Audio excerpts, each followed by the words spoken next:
আসসালামু আলাইকুম। আজকে আমরা কেমিস্ট্রির নতুন একটা চ্যাপ্টার দেখব, সেটা হচ্ছে পরিবেশ রসায়ন। তো পরিবেশ রসায়নের আমরা শুরুতেই দেখব যে পরিবেশ ও পরিবেশের ও বায়ুমণ্ডলের কিছু উপাদান ও গঠন। প্রথমে আমরা দেখব বায়ুমণ্ডল সম্পর্কে। প্রথমে হচ্ছে বায়ুমণ্ডল। বায়ুমণ্ডল হচ্ছে অ্যাটমসফিয়ার। এই বায়ুমণ্ডলকে আবার বাষ্পমণ্ডল, বায়ুমণ্ডল এবং বাতামণ্ডল বলে ডাকা হয়। এবং এটার অঞ্চল কি? এটার অঞ্চল হচ্ছে সমস্ত গ্যাসীয় অঞ্চল এই বায়ুমণ্ডলে থাকে। যত গ্যাসীয় অঞ্চল আছে সবকিছুই এই বায়ুমণ্ডলে থাকে। এরপর হচ্ছে বায়ুমণ্ডল। বায়ুমণ্ডলের ইংলিশ কি? হাইড্রোস্ফিয়ার। আর বায়ুমণ্ডলের হচ্ছে অ্যাটমসফিয়ার। এবং এই বায়ুমণ্ডলকে ডাকা হয় পানিমণ্ডল। পানিমণ্ডল ডাকা হয়, বায়ুমণ্ডলকে বলা হয় পানি মণ্ডল। এরপর এই যেহেতু এটা পানি মণ্ডল, তার মানে সমস্ত জলরাশি কই থাকবে? এই পানি মণ্ডলের মধ্যে থাকবে। এরপর হচ্ছে শিলামণ্ডল। শিলামণ্ডল হচ্ছে লিথোস্ফিয়ার। শিলামণ্ডলের অপর নাম হচ্ছে মৃত্তিকা মণ্ডল। মৃত্তিকা মণ্ডল এবং এই মৃত্তিকা মণ্ডল শিলা দ্বারা গঠিত বহুজ আবরণ, অর্থাৎ এর যে বাহিরের আবরণটা সেটা হচ্ছে শিলা দ্বারা গঠিত। এবং আরেকটা হচ্ছে জীবমণ্ডল বা বায়োস্ফিয়ার। বায়োস্ফিয়ারের অপর নাম হচ্ছে প্রাণমণ্ডল, অর্থাৎ উদ্ভিদ ও জীবজগৎ, অর্থাৎ আমরা যেখানে থাকি এটা হচ্ছে জীবমণ্ডল বা বায়োস্ফিয়ার।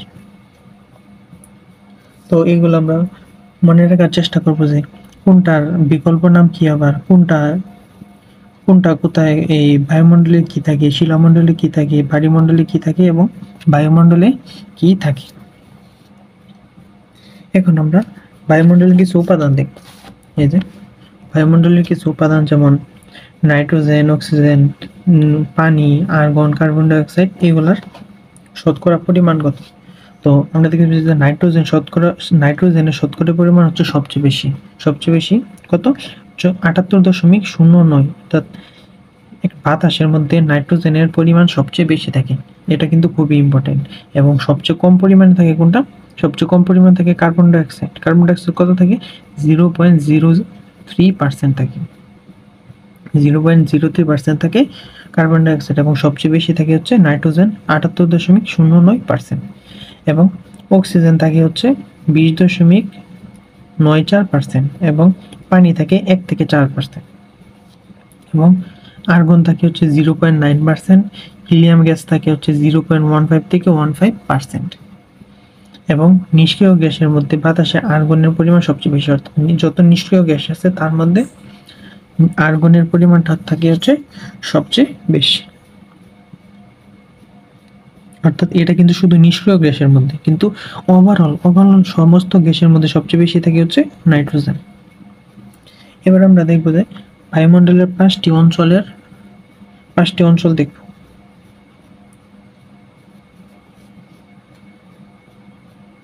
বায়ুমণ্ডল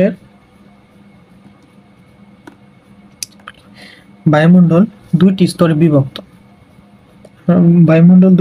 বিভক্ত। একটি হচ্ছে গ্যাসের সংযুক্তি এবং একটি হচ্ছে চাপ ও তাপমাত্রার পরিবর্তন অনুসারে। তো গ্যাসীয় সংযুক্তি হচ্ছে আবার দুই প্রকার, একটা হচ্ছে সমমণ্ডল, একটা হচ্ছে এই বিষমমণ্ডল। এবং যে চাপ ও তাপমাত্রার পরিবর্তন অনুসারে, সেই চাপ ও তাপমাত্রার অনুসারে হচ্ছে এই যে এই 4 প্রকার, অর্থাৎ ট্রোপোস্ফিয়ার, স্ট্র্যাটোস্ফিয়ার, মেসোস্ফিয়ার এবং থার্মোস্ফিয়ার। এবং থার্মোস্ফিয়ার আবার দুই প্রকার, একটা হচ্ছে আয়নোস্ফিয়ার এবং একটা হচ্ছে এক্সোস্ফিয়ার বা ম্যাগনেটিক স্ফিয়ার। অর্থাৎ এই থার্মোস্ফিয়ারের ভিতরেই কিন্তু এই দুইটা পড়তেছে। থার্মোস্ফিয়ারের ভিতরেই এই আয়নোস্ফিয়ার এবং ম্যাগনেটোস্ফিয়ারের পড়তেছে। থার্মোস্ফিয়ারের দুইটা ভাগ হচ্ছে আয়নোস্ফিয়ার এবং ম্যাগনোস্ফিয়ার। অর্থাৎ আয়নোস্ফিয়ার হচ্ছে এই থার্মোস্ফিয়ারের উপরের নিচের অংশ, এবং এই ম্যাগনোস্ফিয়ার হচ্ছে উপরের অংশ। আয়নোস্ফিয়ার হচ্ছে নিচের অংশ এবং ম্যাগনোস্ফিয়ার হচ্ছে নিচের উপরের অংশ। তো আমরা কি জানলাম যে বায়ুমণ্ডলের স্তর হচ্ছে দুইটা, একটা হচ্ছে গ্যাসের সংযুক্তির উপর ভিত্তি করে, একটা হচ্ছে চাপ ও তাপমাত্রার ভিত্তি করে। সংযুক্তির উপর ভিত্তি করে হচ্ছে দুই প্রকার, একটা হচ্ছে সমমণ্ডল, একটা হচ্ছে বিষমমণ্ডল। এবং চাপের উপর ভিত্তি করে হচ্ছে চার প্রকার, এই ট্রোপোস্ফিয়ার, স্ট্র্যাটোস্ফিয়ার, মেসোস্ফিয়ার এবং থার্মোস্ফিয়ার। আবার এই থার্মোস্ফিয়ারের উপর ভাগ দুইটা, একটা হচ্ছে আইনোস্ফিয়ার এবং একটা হচ্ছে ম্যাগনোস্ফিয়ার। আইনোস্ফিয়ারের হচ্ছে নিচের অংশ এবং ম্যাগনোস্ফিয়ার হচ্ছে উপরের অংশ। তো প্রথমে আমরা দেখব যে ট্রোপোস্ফিয়ার। ট্রোপোস্ফিয়ার কি? ট্রোপোস্ফিয়ারের পরিসর হচ্ছে এই 0 থেকে 15 কিলোমিটার, অর্থাৎ 0 থেকে 15 কিলোমিটারের মধ্যে যে স্তরটা সেটা হচ্ছে ট্রোপোস্ফিয়ার। এবং স্ট্র্যাটোস্ফিয়ার হচ্ছে 15 থেকে 50 কিলোমিটারের মধ্যে পরিসর।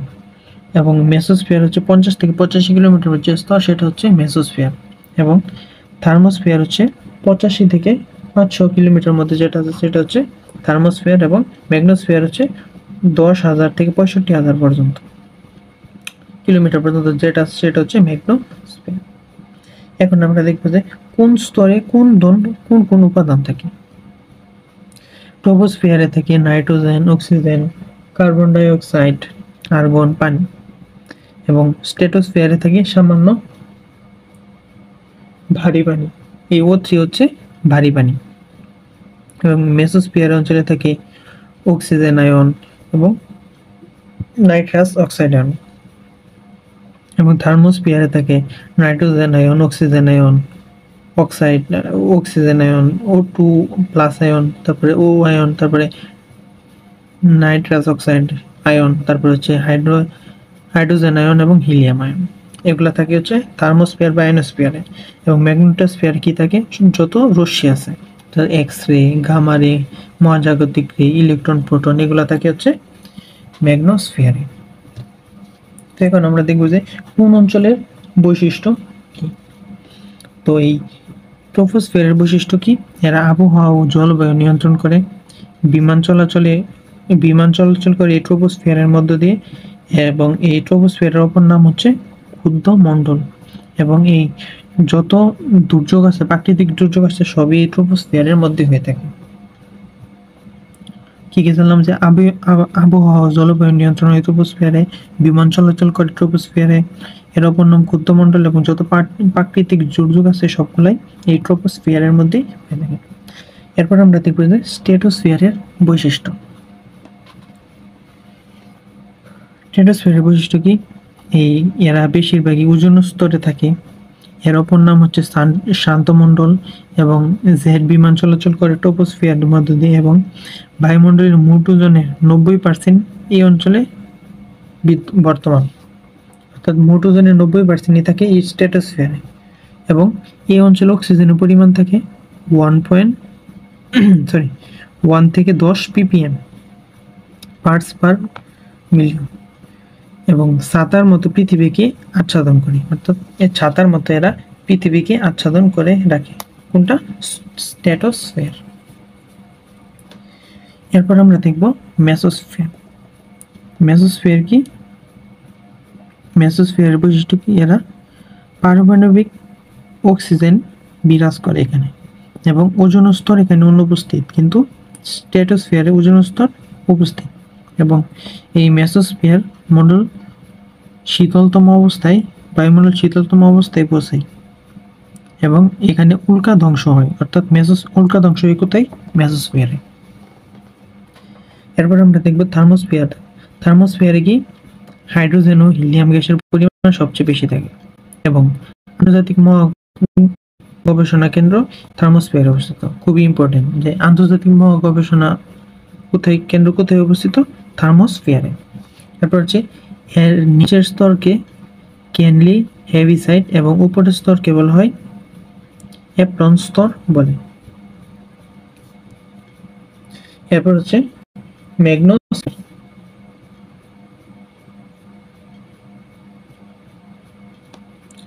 ম্যাগনোস্ফিয়ারে কি হয়? ম্যাগনোস্ফিয়ার পৃথিবীর বায়ুমণ্ডলের আয়নিক কণার উপস্থিতি নিয়ন্ত্রণ করে। এবং এই অঞ্চলে ইলেকট্রন ও প্রোটন আয়নগুলো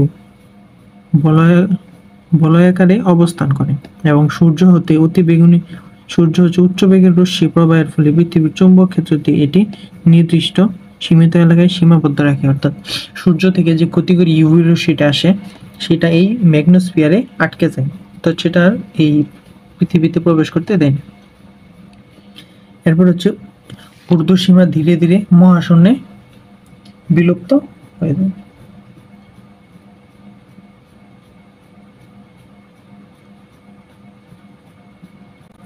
এরপর আমরা দেখব যে ট্রোপোস্ফিয়ার ও স্ট্র্যাটোস্ফিয়ারের মধ্যবর্তী পাতলা স্তরকে বলা হয় ট্রোপোপজ বা ট্রোপোবিরতি এবং স্ট্র্যাটোস্ফিয়ার এবং মেসোস্ফিয়ার এর মধ্যবর্তী পাতলা স্তরকে বলা হয় স্ট্র্যাটোপজ বা স্ট্র্যাটোবিরতি এবং মেসোস্ফিয়ার ও থার্মোস্ফিয়ারের মধ্যবর্তী অঞ্চলকে বলা হয় মেসোপজ বা মেসোবিরতি। এবং এই ট্রোপোমণ্ডলে প্রতি 1000 মিটার উচ্চতায় তাপমাত্রা 6 ডিগ্রি বা 60 ডিগ্রি হারে বৃদ্ধি পেতে থাকে। তো আমরা এগুলো মনে রাখবো। এখন আমরা দেখব যে হেটারোস্ফিয়ারের কিছু মুখ্য উপাদান রয়েছে। তো এই মুখ্য উপাদানগুলো আমরা কিভাবে মনে রাখবো? যে হেটারোস্ফিয়ার মানে হি সেড নো হেটারোস্ফিয়ার মানে হেটারোস্ফিয়ারে হিলিয়াম থাকে, হাইড্রোজেন থাকে এবং নোতে থাকে হচ্ছে নাইট্রোজেন এবং অক্সিজেন থাকে দুইটা, একটা হচ্ছে O2 এবং একটা হচ্ছে O3। এখন আমরা দেখব যে আবহাওয়া ও জলবায়ুর কিছু নিয়ামক আছে, সেগুলো আমরা দেখব। সেগুলো আমরা কিভাবে দেখব? একটা ছন্দের মধ্যে বোঝানো, সেটা হচ্ছে তুষারের ঝড়ে মেঘ কুয়াশা প্রবাহিত হয় বায়ু। তুষারের ঝড়ে মেঘ কুয়াশা প্রবাহিত হয় বায়ু। তো এটা দ্বারা কি? তুষারের দ্বারা তুষারপাত, ঝড়ের দ্বারা ঝড় ও জলোচ্ছ্বাস, মেঘ দ্বারা মেঘ ও বৃষ্টিপাত, এরপর কুয়াশা, আর বায়ু দিয়ে বায়ু প্রবাহ, বায়ুর আর্দ্রতা। এরপর হচ্ছে ঘূর্ণিঝড় ও সমুদ্রে জলোচ্ছ্বাস সৃষ্টিতে কিছু নিয়ামক হয়েছে, সেগুলো হচ্ছে বাতাসের চাপ মানে বায়ুর ঘনত্ব, তাপমাত্রা এবং সামুদ্রিক জলীয় বাষ্পের অবস্থা এবং চাপ। এগুলো হচ্ছে ঘূর্ণিঝড় ও সমুদ্রের জলোচ্ছ্বাস সৃষ্টিতে নিয়ামকের প্রভাব। এখন আমরা দেখব যে এতক্ষণ পর্যন্ত আমরা যা যা পড়লাম সেই সম্পর্কে কিছু কোশ্চেন দেখে আসবো। যেমন সূর্যের আলোতে উপস্থিতি উচ্চ শক্তির বিকিরণ বায়ুমণ্ডলে প্রবেশ করতে কোন স্তর শোষিত করে? অর্থাৎ এই যে কোন স্তর শোষণ করে? তো আমরা জানি যে এক্সোস্ফিয়ার বা মেসোস্ফিয়ারে এই সূর্যের আলো প্রবেশ করতে পারে না, সেখানে একটা নির্দিষ্ট অঞ্চল পর্যন্ত আটকে রাখে। তার মানে এর আনসার হবে এক্সোস্ফিয়ার। এরপর হচ্ছে যে বায়ুমণ্ডলের কোন স্তরের তাপমাত্রা সবচেয়ে কম থাকে? বায়ুমণ্ডলের কোন স্তরে তাপমাত্রা সবচেয়ে কম থাকে? আমরা দেখে আসছি যে মেসোস্ফিয়ারে কিন্তু সব শীতলতম স্তর থাকে, অর্থাৎ তার মানে এখানে সবচেয়ে তাপমাত্রা কম থাকে মেসোস্ফিয়ারে।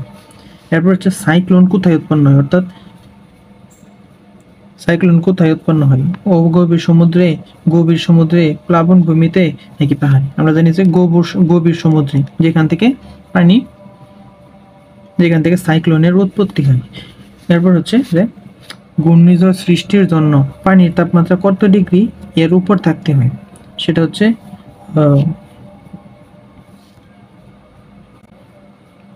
27 ডিগ্রি সেলসিয়াসের উপরে থাকতে হয়। এরপর হচ্ছে যে স্ট্র্যাটোস্ফিয়ার বিস্তার অঞ্চল কত কিলোমিটার? স্ট্র্যাটোস্ফিয়ারের বিস্তার অঞ্চল হচ্ছে 15 থেকে 50 কিলোমিটার। এবং নাইট্রোজেনের গ্যাসের বয়েল তাপমাত্রা কত? নাইট্রোজেন গ্যাসের বয়েল তাপমাত্রা হচ্ছে 973 কেলভিন। 973 কেলভিন বা 700 ডিগ্রি সেলসিয়াস। এখানে কিন্তু -700 ডিগ্রি আছে, -700 না, শুধু 700 ডিগ্রি সেলসিয়াস হবে।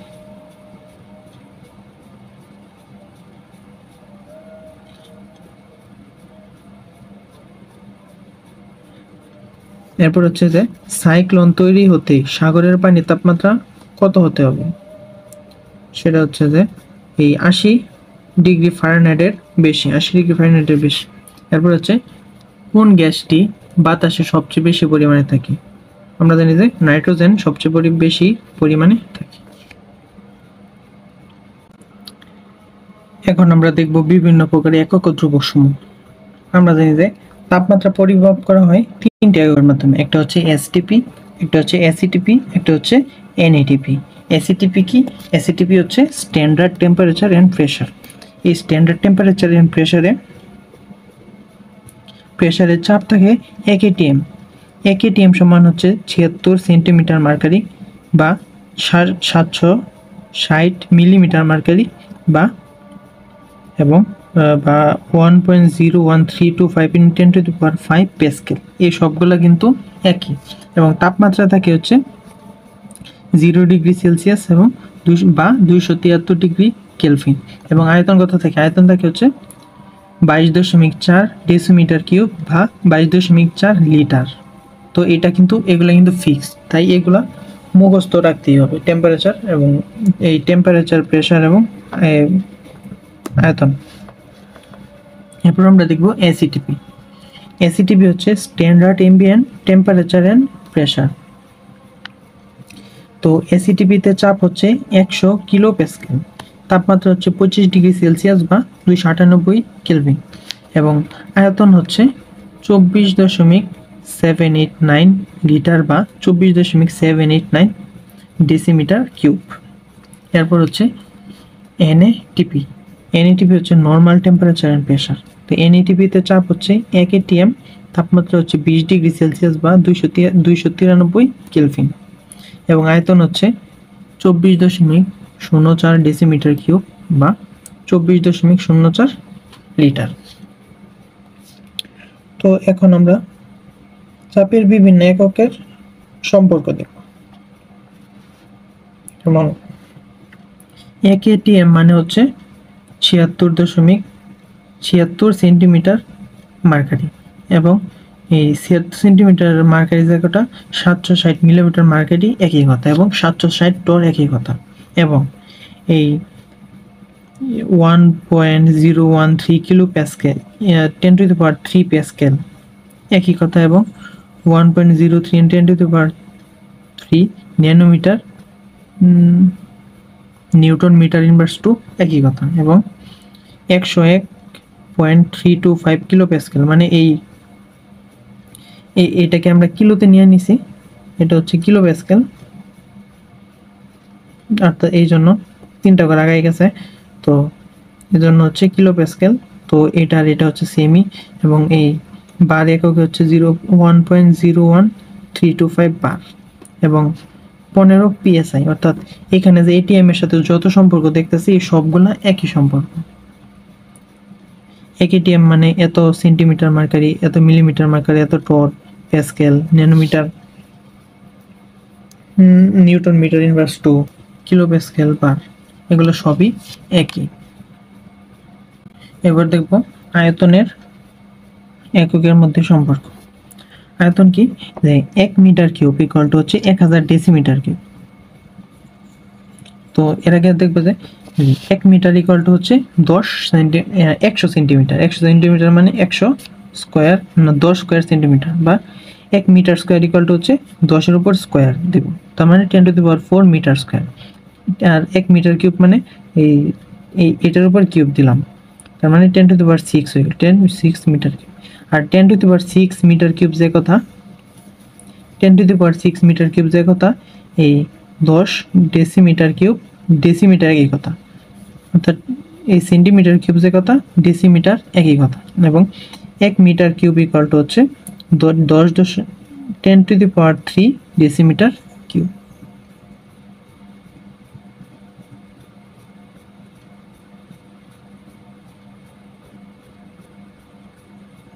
তার মানে এই 10⁶ decimetre cube centimetre cube equal to হচ্ছে 10⁻³ ডেসিমিটার কিউব। তারপর হচ্ছে যে এখানে 1 মিটার কিউব ইকুয়াল টু হচ্ছে 1000 ডেসিমিটার কিউব, মানে এই যে এটা 10⁻³ ডেসিমিটার কিউব। আবার 1000 লিটারও কিন্তু একই কথা, বা 10⁻6 সেন্টিমিটার কিউব, অর্থাৎ এখানে স্কোয়ার হবে, অর্থাৎ দুইটা 10⁻6 10⁻³ ডেসিমিটার কিউব যে কথা, 10⁻6 সেন্টিমিটার কিউব একই কথা। তারপর হচ্ছে 10⁻6 মিলিমিটার, অর্থাৎ সেন্টিমিটার আর মিলিমিটার হচ্ছে সেম একক, সেন্টিমিটার যা মিলিমিটারও তা। এবং এই সিসি মানে হচ্ছে সেন্টিমিটার কিউব, অর্থাৎ এইটার সংক্ষিপ্ত হচ্ছে সিসি। এবারে যে 1 লিটার ইকুয়াল টু হচ্ছে 1 ডেসিমিটার কিউব। 1 ডেসিমিটার কিউব মানে আমরা জানি 1000 সেন্টিমিটার কিউব, এবং তার মানে 1000 সেন্টিমিটার কিউব যে কথা, 1000 মিলিমিটার কিউব একই কথা, এবং 1000 সিসিও একই কথা। তো এই ছিল আয়তনের মধ্যে সম্পর্ক। এখন আমরা দেখব চাপের ক্ষেত্রে। চাপের ক্ষেত্রে কনভার্সন, অর্থাৎ এটিএম থেকে প্যাসকেলে কিভাবে নিব, প্যাসকেল থেকে সেন্টিমিটার মার্কারিতে কিভাবে নিব, বা এটিএম থেকে সেন্টিমিটার মার্কারিতে কিভাবে নিব। যদি আমরা এটিএম থেকে প্যাসকেলে নিতে চাই, তাহলে আমাদের এটিএম এর সাথে এই 1.01325 × 10⁵ গুণ করতে হবে। যদি একক ধরি, আনসার বের হয়েছে যে 32 এটিএম, তো এটিএমকে আমরা প্যাসকেলে নিব। প্যাসকেলে নিতে গেলে কি করব, ওই 32-এর সাথে এই 1.01325 × 10⁵ গুণ করে দিব। গুণ করে দিলে আমরা প্যাসকেল পেয়ে যাব। এবং যদি আমরা প্যাসকেল থেকে যদি এটিএম আসতে চাই,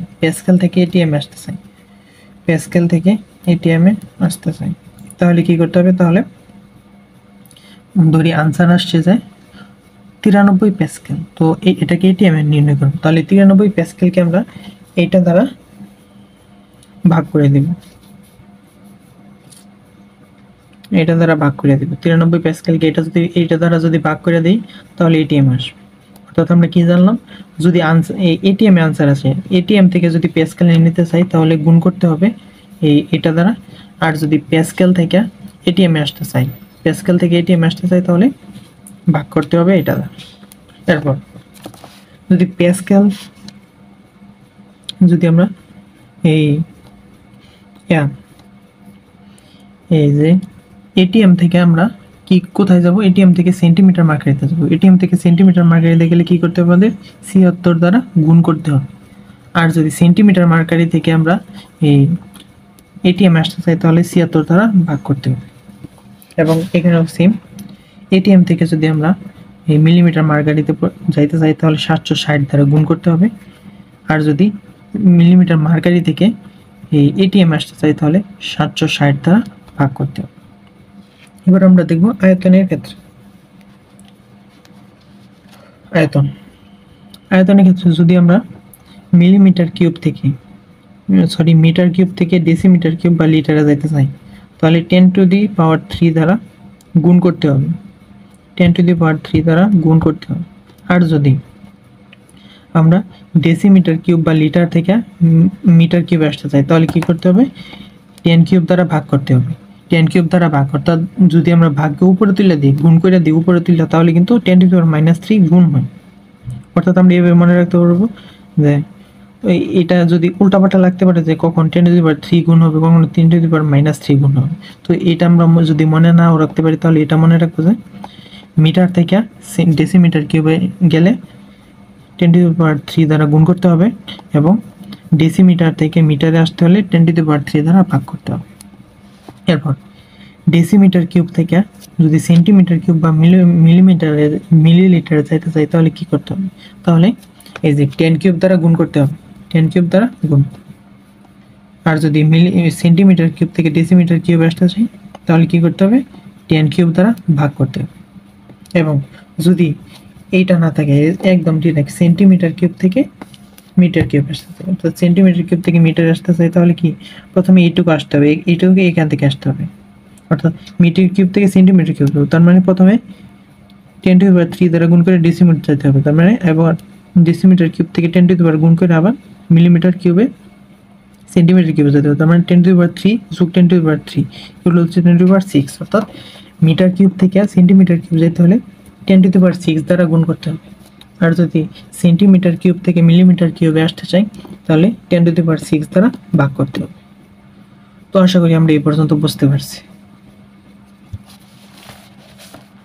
এরপর হচ্ছে যেটা খুবই পেঁচের একটা বিষয়, সেটা হচ্ছে যে প্রমাণ তাপমাত্রা, পরম তাপমাত্রা এবং কক্ষ তাপমাত্রা, এগুলোর মধ্যে অনেকে উল্টাপাল্টা করে দেয়। প্রমাণ তাপমাত্রা হচ্ছে 0°C 273 কেলভিন, 0°C 273 কেলভিন, অর্থাৎ যে তাপমাত্রা সবকিছু প্রমাণ করা যায়। এবং পরম শূন্য তাপমাত্রা হচ্ছে 0° কেলভিন -273°C। আর এটা প্রমাণ তাপমাত্রা কি 0°C 273 কেলভিন। এবং কক্ষ তাপমাত্রা কি, কক্ষ তাপমাত্রা হচ্ছে 25°C 298 কেলভিন।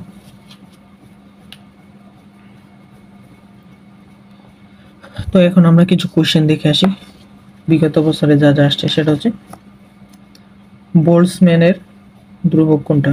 বোল্টজম্যানের ধ্রুবক হচ্ছে এটা।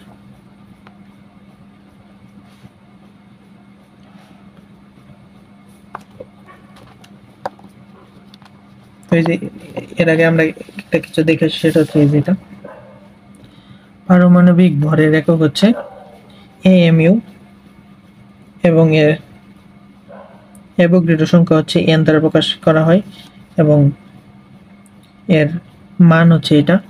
এবং ফ্যারাডের একক, ফ্যারাডকে F দ্বারা প্রকাশ করা হয় এবং 1 ফ্যারাড ইকুয়াল টু হচ্ছে 96,500 কুলম্ব। এবং চার্জকে কি দ্বারা প্রকাশ করা হয় এবং ইলেকট্রনের চার্জ, ইলেকট্রনের চার্জ হচ্ছে 1.6 × 10⁻⁻19 কুলম্ব। এরপরে এই যে বোল্টজম্যান ধ্রুবক, বোল্টজম্যান ধ্রুবককে কে দ্বারা প্রকাশ করা হয় এবং এর একক কি 1.38 × 10⁻23 জুল কেলভিন ইনভার্স 1 মোল মলিকিউল ইনভার্স 1। এবং গ্যাস ধ্রুবক আর, গ্যাস ধ্রুবক আর কে প্রকাশ করা হয় যে জুল কেলভিন ইনভার্স 1 এ, আবার কেলভিন ইনভার্স 1 আবার ATM কেলভিন মোল ইনভার্স 1 এ এদের প্রকাশ করা হয়। তো এখন আমরা কিছু কে এর মান দেখে আসবো, সরি আর এর মান,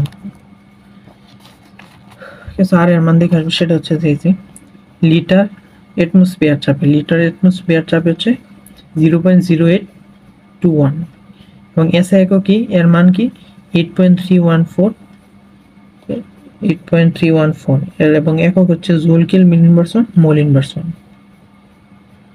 সিজিএস একক কি 8.314 × 10⁻7 erg kelvin inverse 1 mole inverse 1।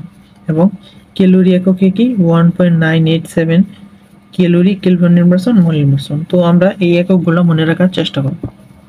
এরপর হচ্ছে যে বোল্টজম্যানের ধ্রুবকের একক, এটা কিন্তু মলিকিউল হবে কিন্তু মোল হবে না। যেমন লিটার বায়ুচাপ এককে হচ্ছে 1.36 × 10⁻25 litre atmosphere kelvin inverse 1 molecule inverse 1। SI এককে হচ্ছে 1.38 × 10⁻23 joule kelvin inverse 1 molecule inverse 1। এবং সিজিএস একক হচ্ছে 1.38 × 10⁻16 erg kelvin inverse 1 molecule inverse 1। এরপর হচ্ছে ক্যালোরি একক, ক্যালোরি একক হচ্ছে 3.29 × 10⁻24 এবং calorie kelvin inverse 1 mole inverse 1। তো আমরা এখন কোশ্চেনগুলো দেখে আসি। তো যে বোল্টজম্যান একক ধ্রুবক কোনটা, জুল কেলভিন ইনভার্স 1। এরপর হচ্ছে যে এত বাহ্যিক চাপে পানি স্ফুটনাঙ্ক কত? এত বাহ্যিক চাপ বলতে হচ্ছে 1 atm বোঝায়। আমরা জানি যে দেখে আসছি যে 1 atm সমান এত কেলভিন, এত প্যাসকেল। তো এত প্যাসকেল হচ্ছে যেটা হচ্ছে স্বাভাবিক চাপে, স্বাভাবিক চাপে পানি স্ফুটনাঙ্ক কত? স্বাভাবিক চাপে আমরা জানি পানি স্ফুটনাঙ্ক হচ্ছে 100°C। তাই এখানে পানি স্ফুটনাঙ্ক হবে 100°C। এবার হচ্ছে এসআই এককে বোল্টজম্যানের ধ্রুবক কোনটা হয়েছে? এবার হচ্ছে মোলার গ্যাস ধ্রুবক এসআই একক কোনটি? মোলার গ্যাস ধ্রুবকে এসআই একক কোনটি? সেটা হচ্ছে joule kelvin inverse 1 mole inverse 1। Molar gas একক মানে হচ্ছে আর। এখন হচ্ছে 127 ডিগ্রি তাপমাত্রার পরম স্কেলে মান কত? 127 এর সাথে আমরা যদি 273 যোগ করে দিই তাহলে কিন্তু কেলভিন বাড়ি আসে। 127 যোগ 273 মানে হলো 0 হচ্ছে 0.304 কেলভিন, অর্থাৎ এটা। তারপর হচ্ছে পরমাণু তাপমাত্রা বলতে কি বোঝায়? পরমাণু তাপমাত্রা বলতে হচ্ছে বোঝায় 273 কেলভিন। আর এই যে -273 কেলভিন কিছু হয় না, এবং 298 কেলভিন এটা হচ্ছে কক্ষ তাপমাত্রা।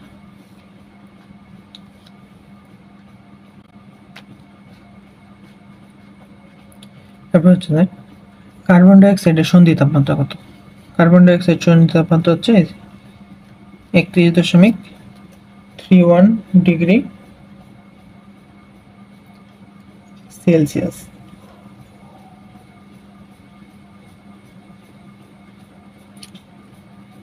তো আমরা কিছু দেখতে পারতেছি যে কিছু কিছু মৌলের ক্রান্তি তাপমাত্রা এবং ক্রান্তি তাপমাত্রা এবং ক্রান্তি আয়তন, তো এগুলোর মধ্যে ক্রান্তি তাপমাত্রা গুলাই মনে রাখলে হয়ে যাবে, আর বেশিগুলো খুব বেশি একটা ইম্পর্টেন্ট না, তাও মনে রাখতে পারলে ভালো, যেহেতু আইসা পড়ে মাঝে মাঝে। এরপর হচ্ছে কোন তাপমাত্রায় একটি অণুর গতিশক্তি শূন্য হবে? এই যে 273 ডিগ্রি -273 ডিগ্রি সেলসিয়াস। এখন কথা হলো যে কেন -273 ডিগ্রি সেলসিয়াসে এটা শূন্য হবে, গতিশক্তি শূন্য? কারণ -273 ডিগ্রি সেলসিয়াস তাপমাত্রায় গ্যাসের কোনো আয়তন থাকে না, এবং যেহেতু গ্যাসের কোনো আয়তনই থাকতেছে না, তাই এর গতিশক্তিও গতিশক্তিও থাকবে না, এটা স্বাভাবিক। এই যে এবং এই তাপমাত্রা পৌঁছানোর আগেই এই গ্যাস কঠিনে পরিণত হয়ে যায়।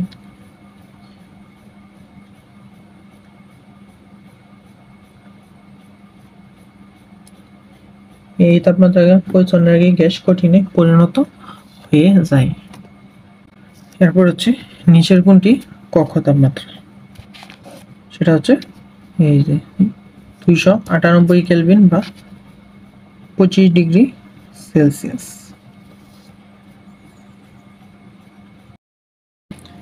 এখন আমরা দেখব বয়েলের সূত্র। বয়েল আমরা কি জানি যে বয়েলের সূত্র কি আছে, যে বয়েলের সূত্রে আছে যে টি ফিক্সড, টি অর্থাৎ টেম্পারেচার ফিক্সড থাকে, টেম্পারেচার ফিক্সড, তাপমাত্রা সবসময় ফিক্সড থাকে, এবং চাপ আয়তনের ব্যস্তানুপাতিক। এবং যেহেতু এটা হচ্ছে বয়েলের সূত্র, অর্থাৎ টি সবসময় সমান থাকবে, অর্থাৎ ফিক্স থাকবে, এবং চাপ আয়তনের ব্যস্তানুপাতিক। এরপর হচ্ছে আমরা কি লিখতে পারি? এটাকে আমরা লিখতে পারি যে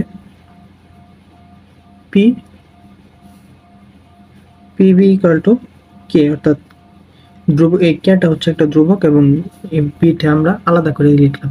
এবং এরপরে আমরা লিখতে পারি যে বি1 ইকুয়াল টু P2 এভাবে আমরা লিখতে পারি। তো এই বয়েলের সূত্র থেকে কিছু গ্রাফ আসে, এখন আমরা সেই গ্রাফগুলোকে দেখব। গ্রাফ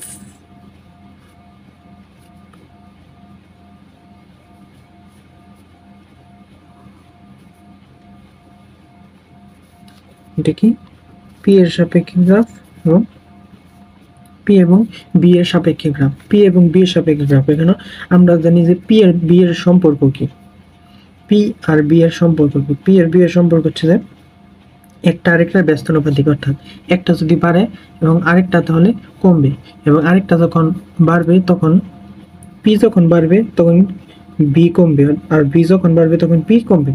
তো এটার গ্রাফটা হচ্ছে এরকম,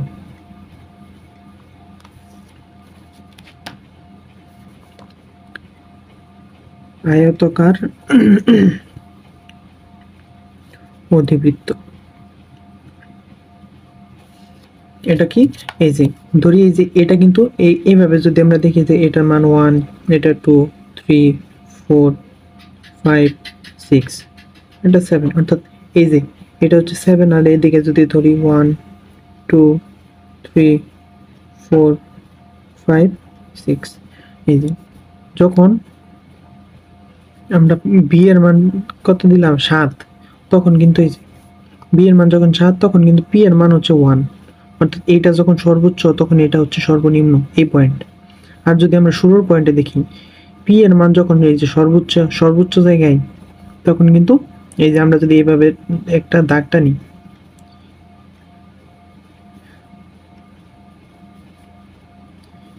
পি এর মান যখন সর্বোচ্চ তখন কিন্তু বি এর মান সর্বনিম্ন। আবার যখন এখানে আমরা দেখি এই যে পি এর মান যখন সর্বনিম্ন তখন কিন্তু এই বি এর মান সর্বোচ্চ, অর্থাৎ একটা পারলে আরেকটা পারবে। এবং এটা হচ্ছে একটা আয়তাকার অধিবৃত্ত গ্রাফ। Graph number 1। তারপর হচ্ছে আরেকটা গ্রাফ হচ্ছে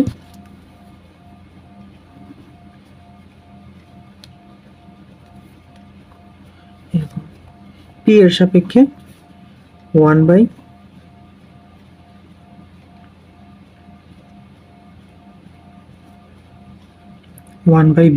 বা 1/b অথবা বি ইনভার্স, যে কোনো একটা থাকতে পারে।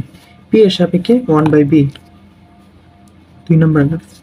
পি এর সাপেক্ষে 1/b, পি এর সাপেক্ষে 1/b যখন থাকে তখন এটার গ্রাফ হবে মূলবিন্দুগামী সরলরেখা। কি মূলবিন্দুগামী সরলরেখা, মূল বিন্দুগামী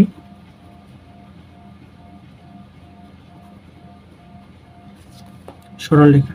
এবং এই গ্রাফটা যদি সেম গ্রাফ আরেকবার আঁকি, সেটা হচ্ছে যেমন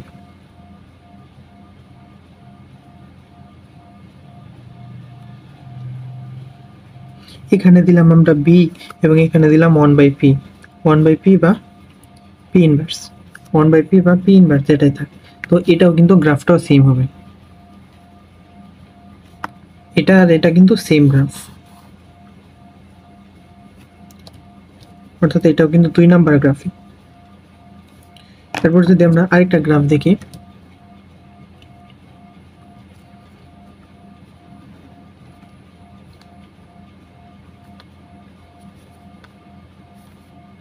সেটা হচ্ছে এখানে থাকবে পি আর এখানে থাকবে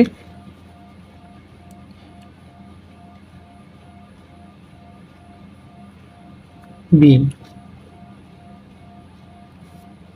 পি এখানে পিবি অথবা পি, অথবা এখানে পি পিবি বা বি বা 1/p বা 1/b, যেটাই থাক।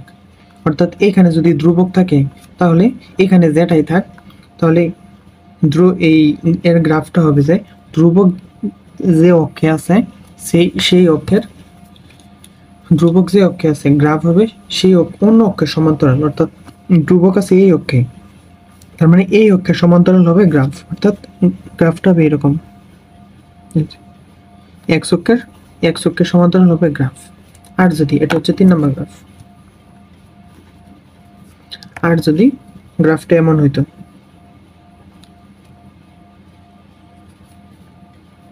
পিবি দিকে এবং এখানে হচ্ছে পি বা বি অথবা বি বা 1/p বা 1/b, এখানে কিন্তু বি ইনভার্স বা পি ইনভার্সও থাকতে পারতো, এগুলো আছে। এবং এখানে আছে পি, তার মানে আমরা কি জানছি যে যদি এক জায়গায় ধ্রুবক থাকে তাহলে ধ্রুবকের ওই ধ্রুবকের অন্য অক্ষের সাথে, ওই ধ্রুবক যে অক্ষে থাকবে ওই অন্য অক্ষের সাথে হবে তার গ্রাফ, অর্থাৎ যেহেতু ধ্রুবক এখানে আছে তার মানে এর এই অক্ষের সমান্তরাল হবে গ্রাফটা, অর্থাৎ গ্রাফটা তখন হয়ে যাবে এরকম, গ্রাফটা হয়ে যাবে এরকম সোজাসুজি। আর যখন গ্রাফ যখন ওই অক্ষে, তখন গ্রাফ হবে এক্স অক্ষের সমান্তরাল। আর যখন ধ্রুবক থাকবে ওই অক্ষে তখন এটা হয়ে যাবে ওই অক্ষের সমান্তরাল। তো আশা করি আমরা এই 3টা গ্রাফ বুঝতে পারছি। এই তিনটা গ্রাফ বুঝতে পারছি। এই তিনটা এই দুইটা সেম, এবং এই যে 3 নাম্বার এটা কিন্তু সেম, শুধুমাত্র এদের পজিশনটা পাল্টাইছে শুধু। আর এখানে কিন্তু 1/p এর জায়গায় p ইনভার্সও থাকতে পারে এবং 1/b এর জায়গায় b ইনভার্সও থাকতে পারে। এখন আমরা আরো 2-3টা গ্রাফ দেখবো, সেটা হচ্ছে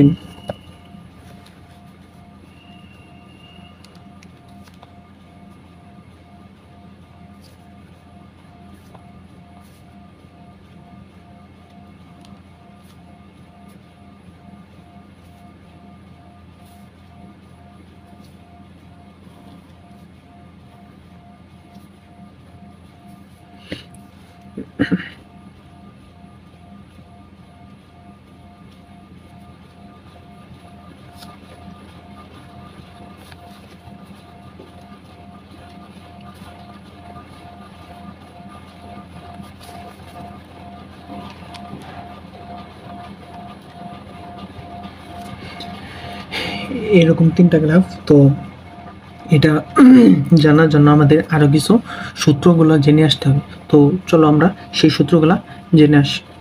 তো প্রথমে আমরা দেখবো যে এখন আমরা জানবো যে চার্লসের সূত্র। আমরা জানি কি চার্লসে কি স্থির থাকে। চার্লসে স্থির থাকে হচ্ছে এই চাপ। চার্লসে স্থির থাকে হচ্ছে চাপ, তার মানে পি ফিক্সড, চাপ ফিক্সড। তার মানে আর বাকি কি থাকে, সেটা হচ্ছে আয়তন এবং তাপমাত্রা, তার মানে আয়তন তাপমাত্রার সমানুপাতিক।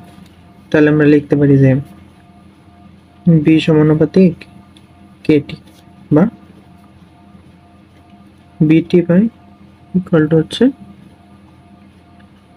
কে, এবং B1 by T1 equal to হচ্ছে B2 বাই T2। এইভাবে আমরা লিখতে পারি। দেখুন আমরা এটাকে মনে রাখতে চাই, বয়েলে কি থাকে, বয়েলে থাকে টেম্পারেচার স্থির। আমরা জানি বয়েল মানে হচ্ছে ফুটানো। ফুটাইতে কি লাগে, ফুটাইতে লাগে হচ্ছে আগুন কি দেয়, আগুনের মধ্যে কিন্তু তাপ দেয়, অর্থাৎ তাপমাত্রা এই রিলেটেড এবং তাপমাত্রা থাকে, তার মানে সেখানে টেম্পারেচার স্থির থাকে। আর এখানে চার্লসের এবং চাপেরও কিন্তু আছে, তার মানে চতে চার্লস, চতে চাপ, তার মানে চার্লসে চাপ ফিক্সড থাকে এবং বয়েলে তার টেম্পারেচার ফিক্সড থাকে। এরপর আমরা যদি চার্লসের সূত্রের গ্রাফ দেখে আসি, সেটা হচ্ছে না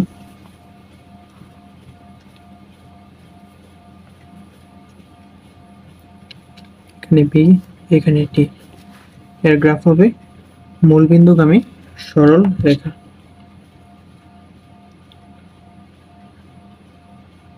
মূল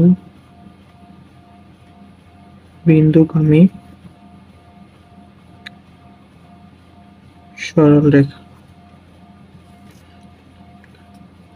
এবং আরেকটা গ্রাফ থাকতে পারে, সেটা হচ্ছে বি বাই টি, এটা হচ্ছে এক্স অক্ষকে নির্দিষ্ট বিন্দুতে ছেদগামী সরল রেখা, অর্থাৎ ওয়াই অক্ষকে নির্দিষ্ট বিন্দুতে ছেদগামী, হচ্ছে 2। তো এটা কখন হবে, এটা হবে যখন টি ডিগ্রি সেলসিয়াসে চার্লসের সূত্র হবে এই যে এটা, B equal to B nought plus B nought into T by 273। এই সূত্রের সময় গ্রাফ হবে এটা, আর যখন এই যে এই সূত্রগুলা থাকবে তখন গ্রাফ হবে এটা। এবং এই যে এই ইয়াগুলো আছে, গ্রাফগুলো আছে, এইগুলাকে এইগুলাকে কি বলা হয়, এই রেখাগুলোকে বলা হয়, অর্থাৎ গ্রাফকে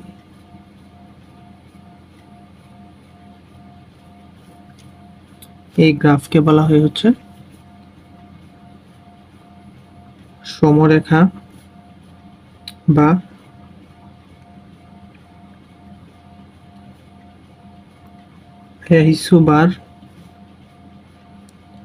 আইসোবার রেখা বা সমচাপ রেখা। তাহলে এই এই যে বয়েলের গ্রাফকে কি বলা হয়? বয়েলের গ্রাফগুলোকে বলা হয় যে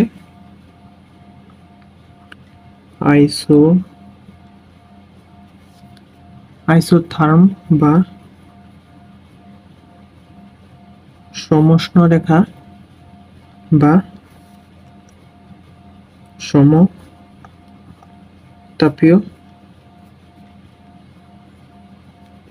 রেখা। তো আশা করি আমরা এই পর্যন্ত বুঝতে পারি। তো এখন আমরা দেখব যে এখন একটা কোয়েশ্চেন আসে, সেটা হচ্ছে যে আমরা এমসিকিউ যে দেখে এসেছিলাম যে কোয়েশ্চেনটা কি, ওই যে -273 ডিগ্রি সেলসিয়াস তাপমাত্রায় গ্যাসের আয়তন তাত্ত্বিকভাবে শূন্য। তো এটা আসলে চলে আসতে পারে রিটেনে। তো আমরা এটা একটু দেখতে পাই যে -273 ডিগ্রি সেলসিয়াস তাপমাত্রায়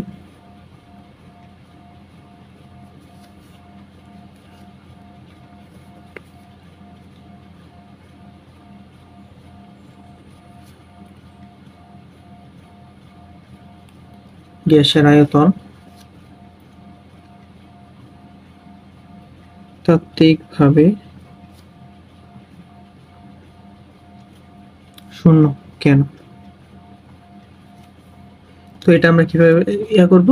এটাকে আমরা এই সূত্রের মাধ্যমে আমরা প্রমাণ করব। তো লিখে ফেলি B = B naught A plus B naught into T by 273।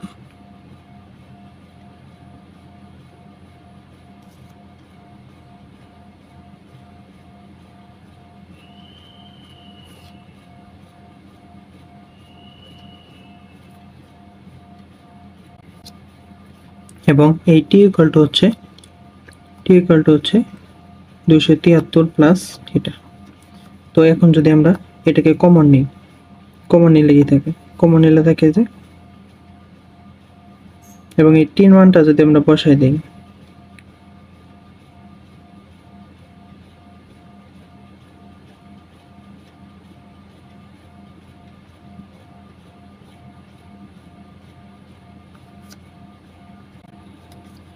Sorry এটা না। তো এখন যদি আমরা এটাকে কমন নিই তাহলে কি থাকে? 1 plus T by T degree Celsius 273। তো এই টির মান যদি আমরা এখন বসাই দিই, বি নট -273, 1 - 273 বাই 273, তাহলে কত থাকে? B nought 1 - 1, B nought into 0 = 0। তো এটাই হচ্ছে যে এত ডিগ্রি সেলসিয়াস তাপমাত্রায় গ্যাসের আয়তন তাত্ত্বিকভাবে শূন্য। এখন আমরা দেখব হচ্ছে চাপীয় সূত্র।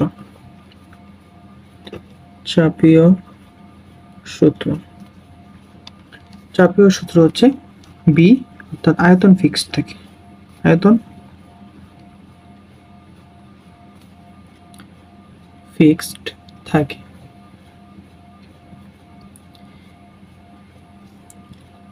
এবং এই পি তাপমাত্রার সমানুপাতিক। তাহলে আমরা লিখতে পারি যে P1/T1 = হচ্ছে P2/T2। তো আমরা এটা লিখতে পারি।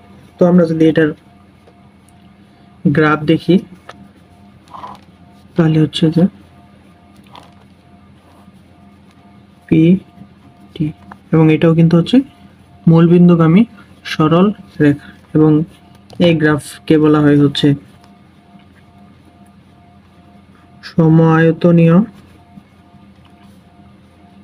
বা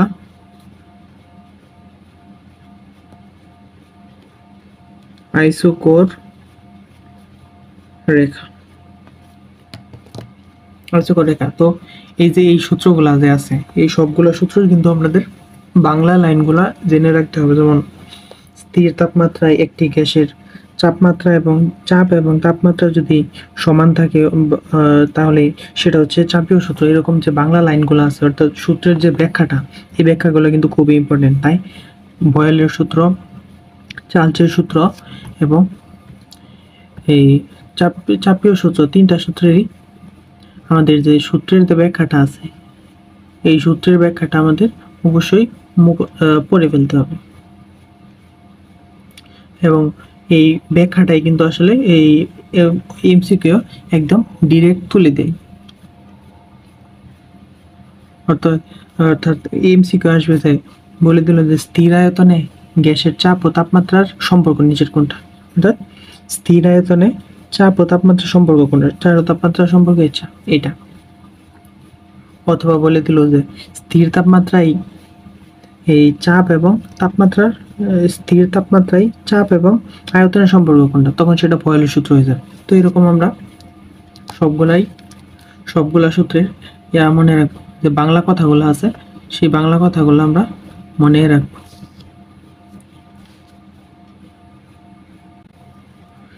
এরপর আমরা জানবো যে এই অ্যাভোগাড্রো সূত্র।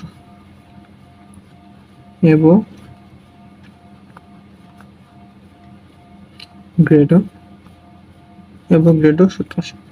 অ্যাভোগাড্রো হচ্ছে বি সমানুপাতিক এন। তো এন কি?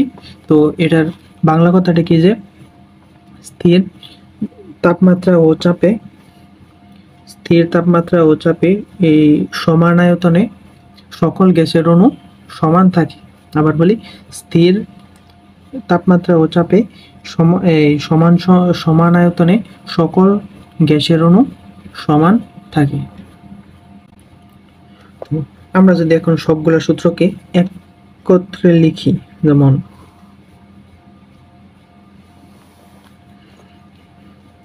এই বয়েল কি বলছিল, যে বয়েল বলছে যে ভি সমানুপাতিক 1/p। চার্লস বলছিল দেন ভি সমানুপাতিক টি। এবং অ্যাভোগাড্রো কি বলছে? অ্যাভোগাড্রো বলছে ভি সমানুপাতিক পি। অ্যাভোগাড্রো কি বলছে? ভি সমানুপাতিক এন। তো আমরা যদি এই সবগুলার মিলাইয়া একটা সার্বজনীন সূত্র তৈরি করতে চাই, তাহলে আমরা লিখতে পারবো যে এই প্রথমে আছে সবগুলাতে বি সমানুপাতিক। তো আমরা লিখলাম বি সমানুপাতিক। বি কার ব্যস্তানুপাতিক? বি হচ্ছে 1/p এর ব্যস্তানুপাতিক। ওকে, আবার আমরা জানি যে বি হচ্ছে টি এর সমানুপাতিক। তার মানে এখানে আমরা দিয়ে দিলাম টি, বি টি এর সমানুপাতিক, বি পি এরও ব্যস্তানুপাতিক। তো আমরা এই দুই সূত্র কিন্তু মার্জ করে ফেললাম, একসাথে করে ফেললাম। একবার হচ্ছে যে বি কিন্তু আবার এন এরও সমানুপাতিক, বি আবার এন এরও সমানুপাতিক। তো দিয়ে দিলাম এন। তো আমরা পেয়ে গেলাম যে বি টি এরও সমানুপাতিক, সেটা হচ্ছে চার্লসের সূত্র। বি এন এরও সমানুপাতিক, যেটা হচ্ছে অ্যাভোগাড্রোর সূত্র। এবং বি পি এরও ব্যস্তানুপাতিক, যেটা হচ্ছে বয়েলের সূত্র। তো আমরা যদি এখন এই সমানুপাতিক উঠাই দিই এবং পি কে সাইডে নিয়ে আসি, তাহলে কি থাকে? পি বি ইকুয়াল টু হচ্ছে এন, এবং একটা সমানুপাতিক ধ্রুবক আছে, সেটা হচ্ছে আর, এবং এটা হচ্ছে টি। এটা হচ্ছে সার্বজনীন গ্যাসের সূত্র, এইভাবে আসছে। তো আমরা এখন আমরা যদি এখন আবার বয়েলের সূত্রে ফিরে যাই, যে আমরা কি দেখে আসছিলাম যে বয়েলের সূত্রে দেখে আসছিলাম আমরা যে P1 B1 ইকুয়াল টু হচ্ছে P2 B2।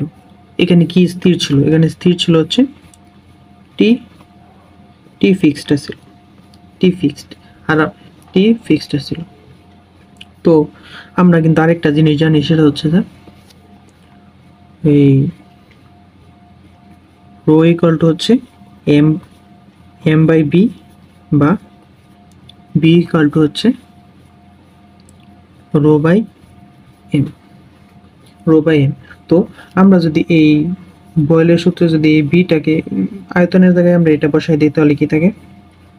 তাহলে থাকে হচ্ছে P1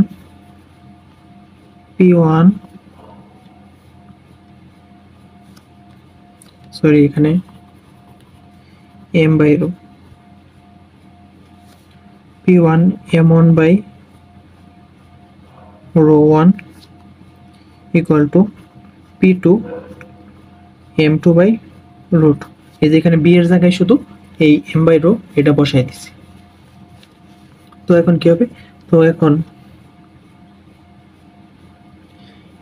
এই ভর কিন্তু সমান, এটা একটা জিনিস মনে রাখতে হবে, ভর কিন্তু সমান, কারণ যেহেতু একই একই একই বস্তু বা একই গ্যাস নিয়ে আমরা কাজ করতেছি, তো ভিন্ন ভিন্ন কোনো গ্যাস নিয়ে কাজ করতেছি না, তাই এর কিন্তু ভর সমান হবে, ভর হলো সমান, m2 সমান হবে। তাই আমরা এই দুইটা কিন্তু কাটাকাটি করে দিতে পারি,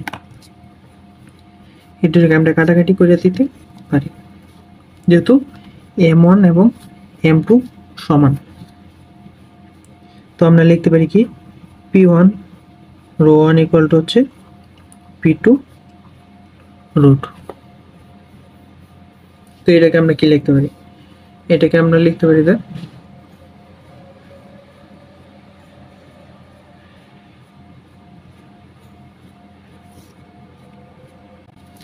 এই রো কে কিন্তু আবার ডি দ্বারা প্রকাশ করা হয়, p1 by d1 equal to হচ্ছে p2 বাই d2। আবার আমরা যদি আড়াআড়ি গুণ করে দিই তাহলে কি থাকে, p1 d2 ইকুয়াল টু হচ্ছে p2 d1, এবং আমরা জানি কি রো সমান হচ্ছে D.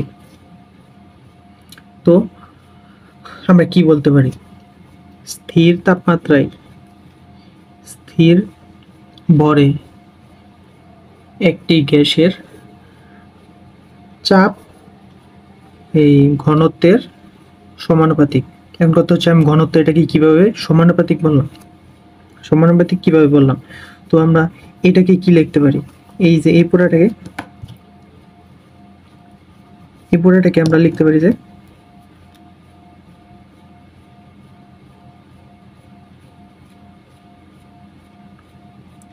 p1 by d1 equal to হচ্ছে কে, অর্থাৎ ধ্রুবক আমরা লিখতে পারি, ধ্রুবকের পরে আমরা লিখতে পারি যে p1 ধ্রুবক d1, এরপর হচ্ছে p সমানুপাতিক d।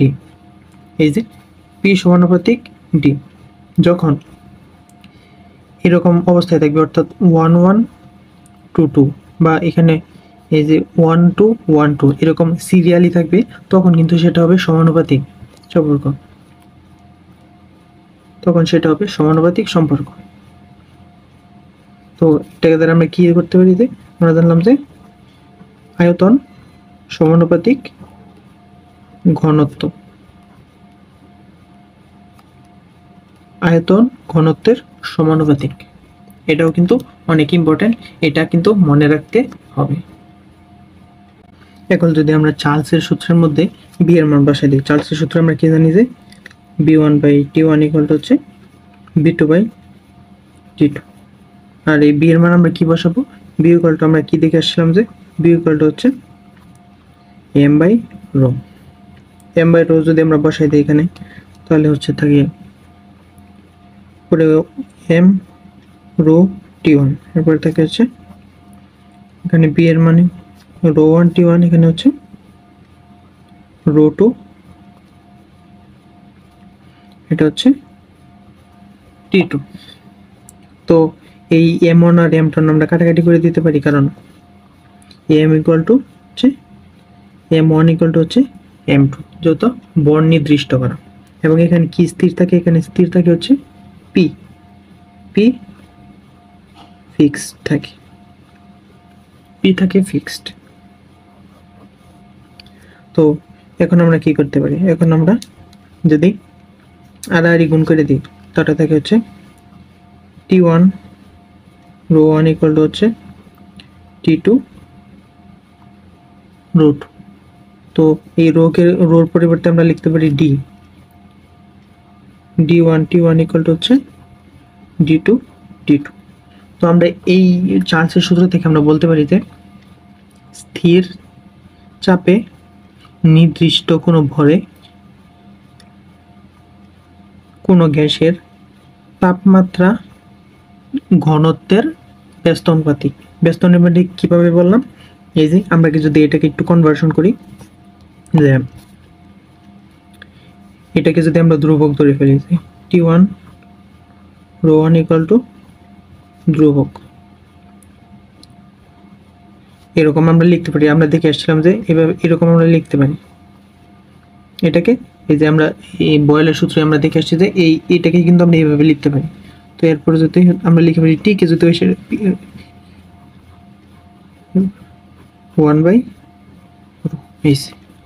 এভাবে কিন্তু আমরা বের করে ফেলতে পারি যে ঘনত্ব টি এর ব্যস্ত অনুপাতিক। তো আমরা লিখতে পারি যে টি ব্যস্ত অনুপাতিক 1/d। এটা কিন্তু এগুলো কিন্তু খুবই ইম্পর্টেন্ট, যে কোনো সময় চলে আসতে পারে যে ডিরেক্ট, যে স্থির চাপে এবং নির্দিষ্ট কোনো ভরে একটি গ্যাসের চাপ ও ঘনত্বের মধ্যে সম্পর্ক কি? সম্পর্ক কি? 1/d। আবার যদি আসে যে স্থির তাপমাত্রায় একটি গ্যাসের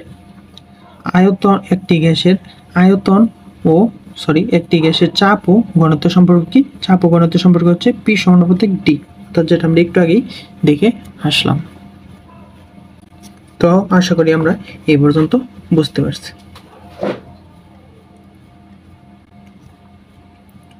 তো এখন আমরা যদি দেখি যে এসিড বৃষ্টির সম্পর্কে জেনে আসি।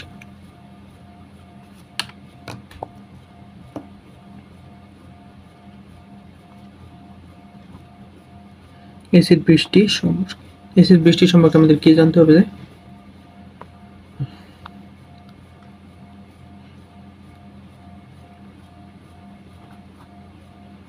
স্বাভাবিক বৃষ্টির জলে বায়ুর কার্বন ডাই অক্সাইড দ্রবীভূত অবস্থায়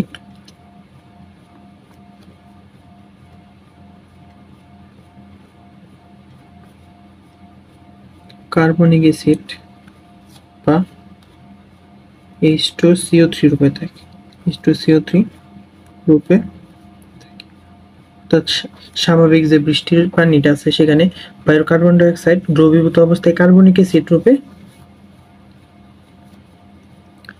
রূপে থাকে। তো বিক্রিয়াটা যদি দেখে যাই, কার্বন ডাই অক্সাইড পানির সাথে বিক্রিয়া করে H2CO3 উৎপন্ন করে এবং এরপর এটা বিয়োজিত হয়ে H+ ও HCO3 এটা সে নির্ণয় করে। তো এখন যে দেখবো যে এসিড বৃষ্টির পিএইচ কত। যে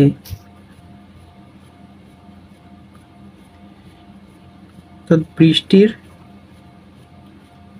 বৃষ্টিতে পিএইচ এর মান 5.6 এর কম হলে, 5.6 এর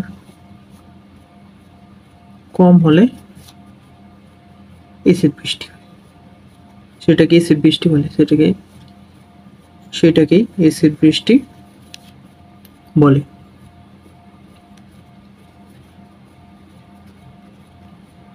আর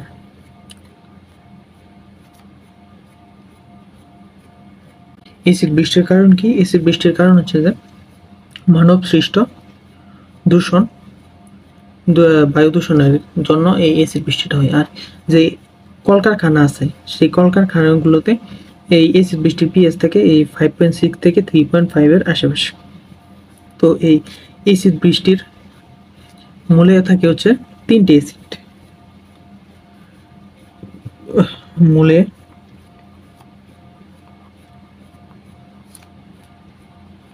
এসিড বৃষ্টির মূলে 3টে অ্যাসিড।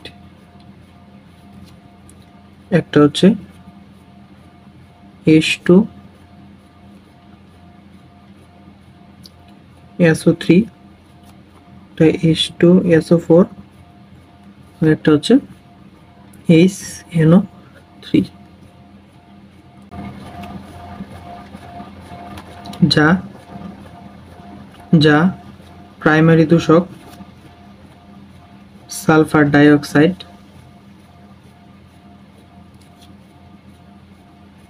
ও নাইট্রোজেন অক্সাইড হতে উৎপন্ন হয়।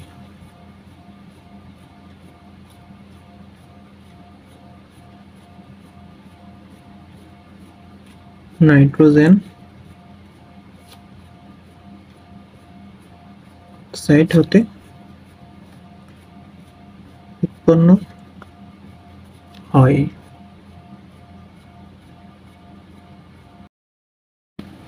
তো এই নাইট্রোজেন অক্সাইড গুলো কি কি? নাইট্রোজেন অক্সাইড হচ্ছে 5টা। Nitrogen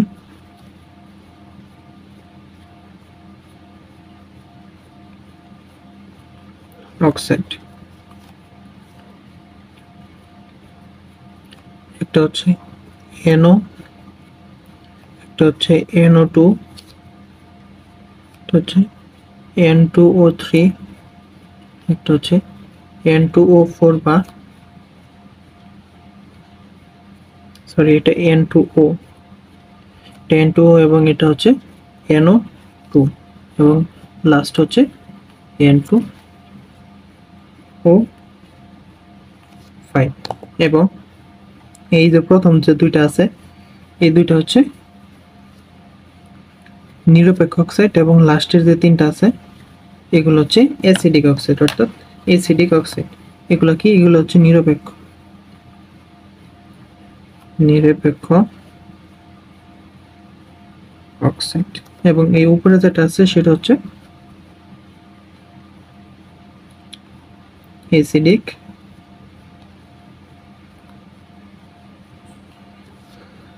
oxide. এবং আমরা জানি যে নিরপেক্ষ কিন্তু এই দুইটা ছাড়াও আরো দুইটা নিরপেক্ষ অক্সাইড আছে। কি কি? সেই দুইটা হচ্ছে যে কার্বন মনোক্সাইড আর পানি। তো এইগুলো কিন্তু খুবই ইম্পর্টেন্ট, যে অ্যাসিডিক অক্সাইড কোনটা, নিরপেক্ষ অক্সাইড কোনটা, বা নাইট্রোজেন অক্সাইডগুলো কোনটা, এগুলো কিন্তু আমাদের মনে রাখতে হবে। তো এরপর আমাদের যে অ্যাসিড বৃষ্টির যে বিক্রিয়াগুলো আছে সেগুলো আমাদের মনে রাখতে হবে। অ্যাসিড বৃষ্টির বিক্রিয়া এক নম্বরে হচ্ছে যে পানি সালফার ডাইঅক্সাইডের সাথে বিক্রিয়া করে এটা তৈরি করে। এবং দুই নম্বর হচ্ছে যে H2SO4 প্লাস H2O2 এটার সাথে বিক্রিয়া করে H2SO3 উৎপন্ন করে। এরপর আরেকটা বিক্রিয়া আছে, 3 নম্বর বিক্রিয়া, সেটা হচ্ছে যে নাইট্রাস এবং এটার সাথে বিক্রিয়া করে N2O5 প্লাস O2 এবং N2O5 প্লাস H2O HNO3 উৎপন্ন করে। অর্থাৎ এই যে এই তিনটা বিক্রিয়া কিন্তু খুবই ইম্পর্টেন্ট। এই তিনটা বিক্রিয়া কিন্তু খুবই ইম্পর্টেন্ট। এই বিক্রিয়াগুলো এমসিকিউ চলে আসতে পারে অথবা রিটেনও দিয়ে দিতে পারে যে অ্যাসিড বৃষ্টির বিক্রিয়াগুলো লিখে, অথবা এমসিকিউ আসতে পারে যে এই হাইড্রোজেনের সাথে এই পানি অ্যাসিড বৃষ্টির বিক্রিয়ার নিচের কোনটি, এভাবে কিন্তু এমসিকিউ চলে আসতে পারে। তো এই আমরা বই থেকে অ্যাসিড বৃষ্টির প্রতিকার এবং ক্ষতিকর দিকগুলো আমরা দেখে নেব একবার করে, যে কোশ্চেন আসতেও পারে এগুলাতে। তো এরপর আমাদের জানতে হবে যে কি FGD প্লান্ট, FGD প্লান্ট এই FGD মানে কি? FGD মানে হচ্ছে যে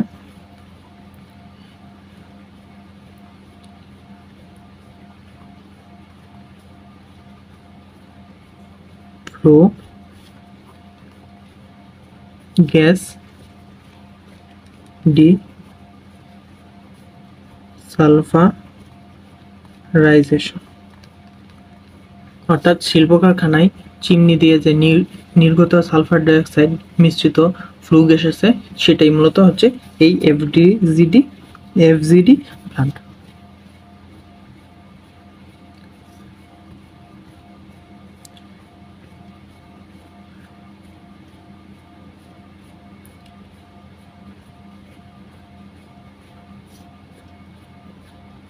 তো আমরা এই এফজিডি প্লান্ট সম্পর্কে একটু জেনে রাখি যে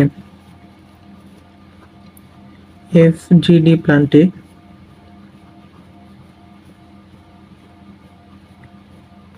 উৎপন্ন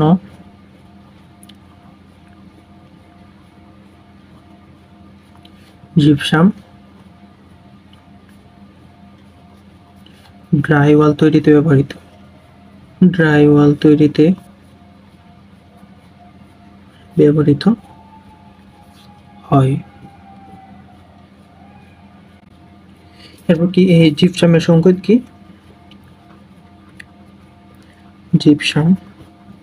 জিপসামের সংকেত হচ্ছে CuSO4 ইন্টু 2 অনু পানি, এটা হচ্ছে জিপসামের সংকেত। তো এখন আমরা এই এফজিডি প্লান্টের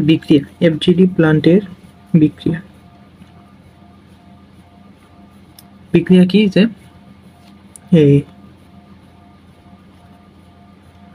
নাইট্রিক অক্সাইড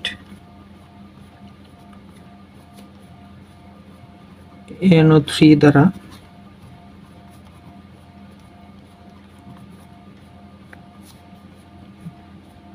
বিজারিত করে নাইট্রোজেন গ্যাসে পরিণত হয়। তো এটাকে যদি আমরা বিক্রিয়াতে কনভার্ট করি, নাইট্রাস অক্সাইড NH3 দ্বারা বিজারিত করে অক্সিজেন কি কয় নাইট্রোজেন গ্যাসে পরিণত হয় এবং বাই প্রোডাক্ট হচ্ছে পানি। তো এই ছিল এফডিসিটি প্লান্ট। তো এখন আমরা জানবো যে মিঠা পানি ও এর গুরুত্ব।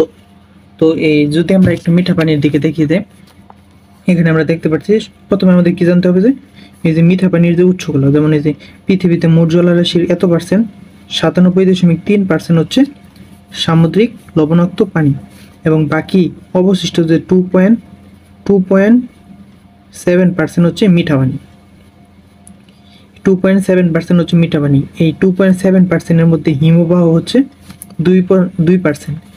এই 2%-এর মধ্যে হিমবাহ তুষার হচ্ছে 2% এবং যে ভূগর্ভস্থ অর্থাৎ মাটির নিচে যে পানিটা আছে সেটা হচ্ছে 0.06% এবং মিঠা পানির হ্রদ এবং নদীতে প্রায় 0.0% আছে। তো এই যে আমরা এখানে একটা যে হিমবাহ এই একটা উৎস দেখতে পাচ্ছি যে মিঠা পানির উৎসগুলো কোথায় সবচেয়ে বেশি, মিঠা পানির শতকরা কোন হয় সবচেয়ে বেশি, সেটা হচ্ছে হিমবাহে ও তুষারাচ্ছাদনে 74%, ভূগর্ভস্থ পানি হচ্ছে 22%, এরপর হ্রদে হচ্ছে এগুলো দরকার নাই, শুধু উপরে দুইটা আমরা মুখস্থ করবো যে হিমবাহে কত এবং ভূগর্ভস্থ পানি কত। এবং এরপরে আমাদের মনে রাখতে হবে যে যদি সর্ববৃহৎ উৎসর কথা বলে অর্থাৎ কোথা থেকে পানিটা আসতেছে উৎস, সেটা হচ্ছে যে সর্ববৃহৎ উৎস হচ্ছে উত্তর মেরুর বরফ থেকে কত আসতেছে 1.992%, যেটা মেডিকেলও একবার আসছে 21-এ এবং ঢাকা ইউনিভার্সিটি 19-এ একবার আসছে। যে সর্ববৃহৎ উৎস হচ্ছে উত্তর মেরুর বরফ এবং তারপর হচ্ছে ভূগর্ভস্থ পানি, অর্থাৎ এই যে এটাই বোঝাইছে, এখানে যা বলছে এখানে তাই আছে। এবং থার্ড হচ্ছে দক্ষিণ মেরুর বরফ, উত্তর মেরুর বরফ হচ্ছে প্রথমে, এরপর হচ্ছে ভূগর্ভস্থ পানি, এরপর হচ্ছে থার্ড হচ্ছে দক্ষিণ মেরুর পানি। তো এই ইনফরমেশনগুলো আমাদের একটু মাথায় রাখতে হবে,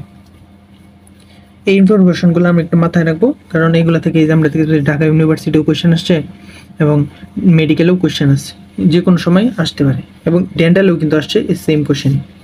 তো আমরা এগুলো একটু মনে রাখার চেষ্টা করব। এখন আমরা কি দেখবো? এখন আমরা দেখবো যে সারফেস ওয়াটারের বিশুদ্ধতার মানদণ্ড। সারফেস ওয়াটারের বিশুদ্ধতার মানদণ্ড। বিশুদ্ধতার মানদণ্ড কোনগুলা? বিশুদ্ধতার এই মানদণ্ড হচ্ছে যেমন এই যে পিএইচ, পানির ক্ষরতা, তারপরে ডিও, বিওডি, সিওডি, এইগুলো হচ্ছে এই এয়ার ক্ষরতা। এগুলো হচ্ছে সারফেস ওয়াটারের বিশুদ্ধতার মানদণ্ড। তো এই বিশুদ্ধতার মানদণ্ডে আমরা প্রথমে কি দেখব? প্রথমে আমরা দেখব যে পানির ক্ষরতা। পানির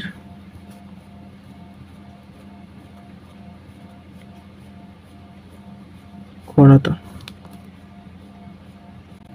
স্থায়ী ক্ষরতা কি? পানির ক্ষরতা হচ্ছে দুই ধরনের, একটা হচ্ছে স্থায়ী ক্ষরতা, একটা হচ্ছে অস্থায়ী ক্ষরতা। প্রথমে আমরা দেখব স্থায়ী ক্ষরতা। স্থায়ী ক্ষরতা। স্থায়ী ক্ষরতা কোনগুলা? এই যে যদি পানির মধ্যে Mg2+,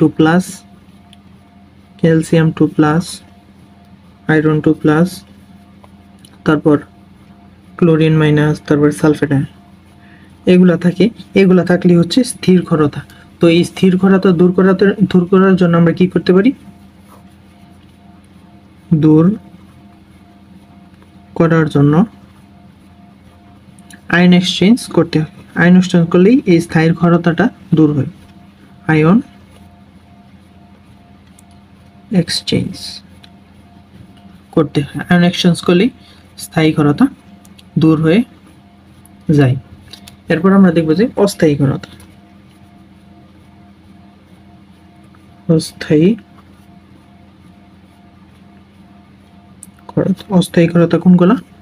অস্থায়ী ক্ষরতা হচ্ছে এই যে এখানে ক্লোরাইড, এই আয়নের যদি এইগুলা দ্রবীভূত থাকে, অর্থাৎ এই ম্যাগনেসিয়াম 2+, ক্যালসিয়াম 2+ ও আয়রনের 2+, এই আয়নগুলোর ক্লোরাইড ও সালফেট যদি অধিক পরিমাণের এই আয়নগুলোর ক্লোরাইড ও সালফেট যদি অধিক পরিমাণে দ্রবীভূত থাকে, তাহলে সেখানে কি হয়? তাহলে সেখানে স্থায়ী ক্ষরতা হয়। আর যখন ম্যাগনেসিয়াম 2+, তারপর ক্যালসিয়াম 2+ এবং আয়রন 2+, এর আয়রন 2+ এর বাইকার্বনেট HCO3, এই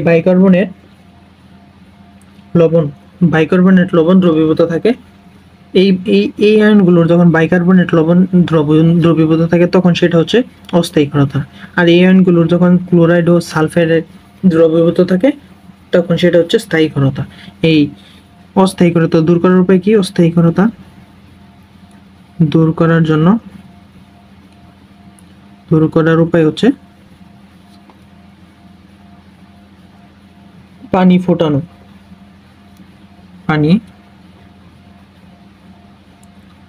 অর্থাৎ পানি ফুটিয়ে অস্থায়ী ক্ষরতা দূর করা যায়। আর আয়ন এক্সচেঞ্জ করে কি এই স্থায়ী ক্ষরতা দূর করা যায়। তো এখন যদি চাই যে অস্থায়ী ক্ষরতা দূর করার বিক্রিয়া,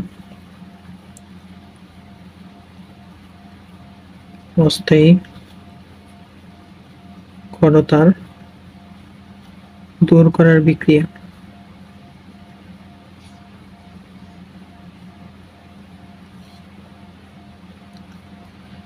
বিক্রিয়াটা কি? ক্যালসিয়াম আয়নের বাইকার্বনেট, ক্যালসিয়াম আয়নের এই যে বাইকার্বনেট, এটা কি ভেঙে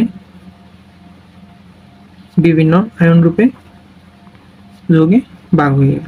অর্থাৎ এই আয়নটা থাকলো না, তার মানে এই ক্ষরতাটা দূর হয়ে গেল। এবার আমরা দেখব যে পানির পিএইচ। পানির পিএইচ বিশুদ্ধ পানির পিএইচ কত? বিশুদ্ধ পানির পিএইচ হচ্ছে 7। বিশুদ্ধ পানির পিএইচ হচ্ছে 7 এবং ভূপৃষ্ঠে পানি, অর্থাৎ ভূপৃষ্ঠে যে পানি থাকে, ভূপৃষ্ঠে পানির পিএইচ হচ্ছে 6 থেকে 6.5। কেন 6.5? কারণ এখানে কি, এখানে 7 থেকে কমে গেছে, কারণ H2CO3 অর্থাৎ বাইকার্বনেট দ্রবীভূত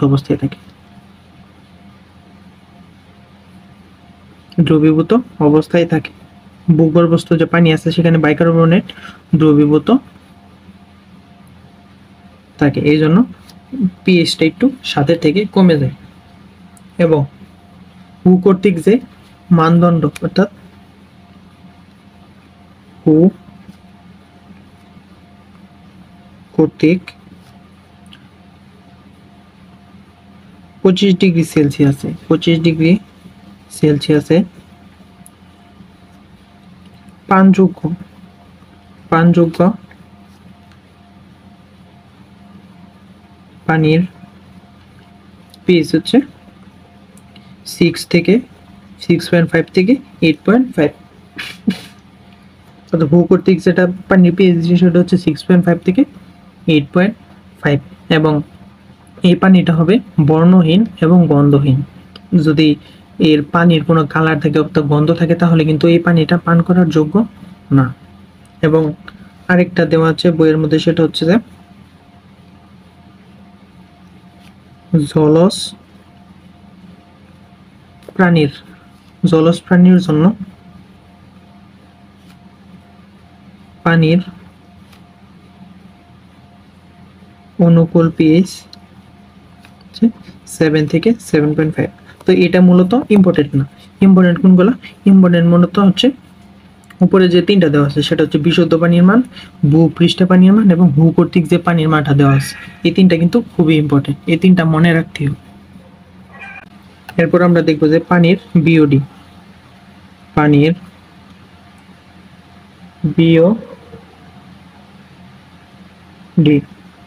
বিওডি মানে কি? বিওডি মানে হচ্ছে biological oxygen demand. Biological oxygen demand হচ্ছে পানির বিওডি। এবং পানির বিওডি এর মানের যে ছকটা আছে এটা কিন্তু খুবই ইম্পর্টেন্ট। এই বক্সে যতগুলা মান দেওয়া আছে সবগুলাই মুখস্থ করতে হবে। 100 স্টার দিয়ে রাখতে পারো এই ছকটার মধ্যে, এবং একবারে যা আছে যেভাবে আছে একদম ডিরেক্ট ওইভাবেই মুখস্থ করে ফেলতে হবে। এই ছকটা এত বেশি ইম্পর্টেন্ট। এরপর আমরা কি দেখবো? এরপর এই যে আমরা এই ছকটা যে দেখতেছি, এই ছকটাও কিন্তু খুবই ইম্পর্টেন্ট, একদম 100 স্টার। এই ছকটা যে অন্য কিছু মুখস্থ না করলেও এই 2টা ছক কিন্তু মুখস্থ করা লাগবে, একদম মাস্ট। মানে এর গুরুত্ব বোঝানো একবারে অপরিসীম। এটা হচ্ছে বিশ্ব স্বাস্থ্য সংস্থা হু কর্তৃক পানির গ্রহণযোগ্য মানদণ্ড। পানির পিএইচ এর মান কত, ডিও এর মান কত, বিওডি এর মান কত, সিওডি এর মান কত, টিডিএস এর মান কত। টিডিএস এর মান কত? টিডিএস মানে হচ্ছে টোটাল ডিসলভড সলিড। অর্থাৎ এই যে টিডিএস হচ্ছে টোটাল ডিসলভড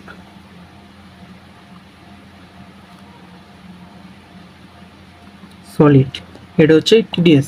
তো টিডিএস এর মান, এরপর এইগুলা মান মুখস্থ রাখতেই হবে। এরপর নিচে যেগুলো দেওয়া আছে যে ক্ষরতার, ক্যালসিয়াম, ম্যাগনেসিয়াম, এগুলার মান মনে রাখতে হবে। কিন্তু টিডি, পিএইচ, ডি ও বিওডি, সিওডি এই সবগুলার এই যে 5টার মান দেওয়া আছে, এই 5টার মান মুখস্থ রাখতেই হবে। যে কোনো মূল্যে এগুলার মান মুখস্থ রাখতেই হবে। তো আশা করি আমরা এই পর্যন্ত বুঝতে পারছি। আমাদের একটা জিনিস আমরা ভুলে গেছিলাম, গ্রাফ রেখে আসছিলাম আমরা। এই যে এখানে আরেকটু জিনিস বলে রেখে দেয়, এই যে এই গ্রাফটা আছে, এটা কিন্তু যে এই যে আয়তন যে শূন্য, আমরা দেখে আসছি যে আয়তন যে শূন্য এইটার গ্রাফ। তো এটা কি হবে যে এই যে এখানে কোন একটা জায়গায় এসে একদম এখানে একদম আসা পড়বে, অর্থাৎ একবার নিচে আসলে এই যে এটা হচ্ছে 0 এখানে থাকলে টি এর একটা মান আছে, কিন্তু বি এর মান কিন্তু 0, x অক্ষের উপরে কিন্তু y অক্ষের মান 0, এটা কি আমরা জানি। তো এই যে এখানে এসে পড়বে এটা কত, এই যে আমরা যে ডাক ডাকলাম এখানে কিন্তু 3টা পয়েন্ট আসছে, 1টা পয়েন্ট 2টা পয়েন্ট 3টা পয়েন্ট, এবং এই পয়েন্ট থেকে আমরা এখন এই যে পি এর মধ্যে যোগ করে দিব, অর্থাৎ এখানে হচ্ছে এখানে একটা এবং এখানে কি এই পয়েন্টের নাম হচ্ছে P3 P2 এবং P1। তো আমরা জানি যে P1 এবং P এবং T এর মধ্যে সম্পর্ক কি, P এবং T এর মধ্যে সম্পর্ক আমরা জানি যে P সমানুপাতিক T, তার মানে P বাড়লে Tও বাড়বে। এখানে P এর সবচেয়ে বেশি মান কোনটা, P এর মান সবচেয়ে বেশি মান এখানে, এটা যদি আমরা এর মান যদি 1 হয়, এটা 2, এটা 3, এবং এখানে যদি 1 হয়, এখানে 2, এখানে 3, বিষয়টা এমন। তো এখানে P1 এর মান যেহেতু সবচেয়ে বেশি, তার মানে এই T1টা কিন্তু এই P1 এর একটা পয়েন্টে আছে, তার মানে এই দুইটা হচ্ছে T1 হচ্ছে সবচেয়ে বড়, তারপরে হচ্ছে P2 কোথায়, এই যে এটা এই পয়েন্ট, তার মানে T1 এর এই পয়েন্টটা হচ্ছে সবচেয়ে বেশি T2, এবং P3 এর এই পয়েন্টটা হচ্ছে সবচেয়ে কম T3 এর মধ্যে। তার মানে আমরা বলতে পারি যে এখানে T1 সবচেয়ে বড়, T2 সবচেয়ে ছোট এবং T3 সবচেয়ে ছোট। তো এটা কিন্তু একবারে মুখস্থ টাইপ করে ফেলতে হবে, অথবা বুঝেও আনসার করা যায়, যে একটা দাগ টেনে ফেলবো, এরপর দেখবো যে পি এবং টি এর মধ্যে কোনটা, এই সম্পর্ক কি, সম্পর্ক যত সমানুপাতিক, তার মানে পি যত বেশি টিও তত বেশি, এবং পি এর সর্বোচ্চ মান যেহেতু P1, তার মানে P1 কোথায় আছে, P1 আছে এই যে T1 এর মধ্যে, T1 এর মধ্যে আছে, তার মানে P1 যেহেতু বেশি, তার মানে T1 ও বেশি হবে, তার মানে এই যে T1 বেশি, এরপর P2 বেশি, এরপর P3 বেশি। তো আশা করি আমরা এই পর্যন্ত বুঝতে পারছি। এর পরবর্তীতে আমরা যদি পরের গ্রাফটায় আসি, সেটা কি, এটা আমরা জানি যে x অক্ষ বা y অক্ষের সমান্তরাল কোনটা গ্রাফ থাকে, x অক্ষ বা y অক্ষের সমান্তরাল গ্রাফ থেকে হচ্ছে PB বা 1/P 1/B, P অথবা B যে কোনো একটা থাকতে পারে, অথবা P ইনভার্স 1, যেটা ইচ্ছা থাকুক, অর্থাৎ আমরা এখানে P ইনভার্স 1ই ধরে নিলাম। তো এখানেও সেম, এগুলা হচ্ছে T1 T2 3 এগুলো আমরা ধরে নিলাম। তো এখানেও সেম, আমরা একটা দাগ টেনে ফেললাম, এই যে, এবং একটা দাগ টেনে ফেললাম। তো এই 1/P থাকলে, তো এখানে 1/P না দিয়ে অনেকের এই উল্টাপাল্টা হতে পারে, তো এই 1/P এর বদলে আমরা P দিই, তো কি P, অর্থাৎ এই দাগটা আমরা টেনে দিলাম, এটা হচ্ছে 1, এটা 2, এটা 3, এটা হচ্ছে এখানে 1, এটা 2, এটা 3, এরকম থাকলো। তো এখানে P এর মান, P এবং T এর মধ্যে সমানুপাতিক সম্পর্ক আমরা জানি, তার মানে P সমানুপাতিক T। তো এই P এর মান যখন সবচেয়ে বেশি হবে,